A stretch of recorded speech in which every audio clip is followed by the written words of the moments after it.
हमें इस क्वेश्चन में गिवन है दो block A and B of mass 3m and m respectively, जैसा इस फिगर में दिखाया गया है।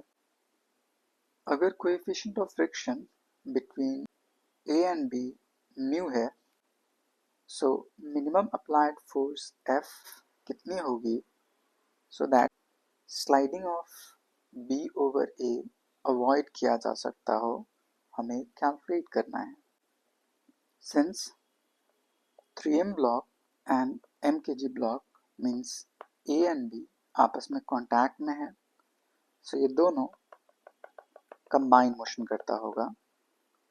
कंबाइन मोशन करने में दोनों का एक्सेलरेशन सेम होगा। So using second law we can write total force should equals to total mass of the system, that is 3m plus m times acceleration. So ये टर्म हो जाएगा 4 टाइम्स m टाइम्स a। अब इस a की value कितनी हो सकती है, उसके लिए FBD ड्रॉ करते हैं।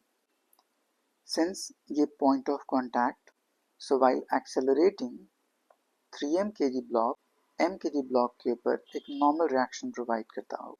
उस नॉर्मल रिएक्शन की वजह से ये m kg block a acceleration से एक्सेलरेट करता होगा।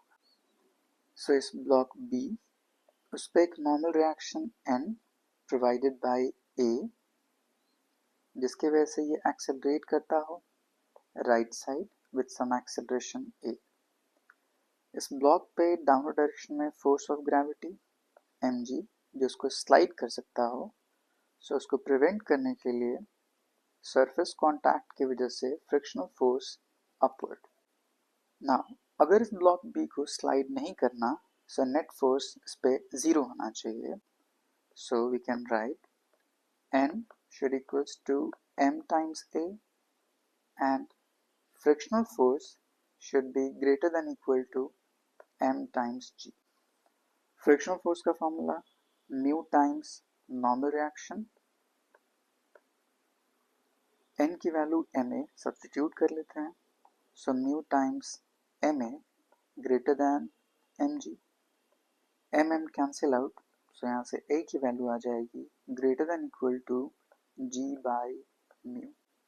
इस वैल्यू ऑफ एक्सेलरेशन को अगर इस फोर्स के रिलेशन में सब्स्टिट्यूट कर लिया जाए, therefore F required is equals to 4 times ma and E की वैल्यू g by mu। तो ये टोटल टर्म आ जाएगा 4 mg by mu is the required force so that B A के ऊपर स्लाइड ना करे। So option 2 is correct.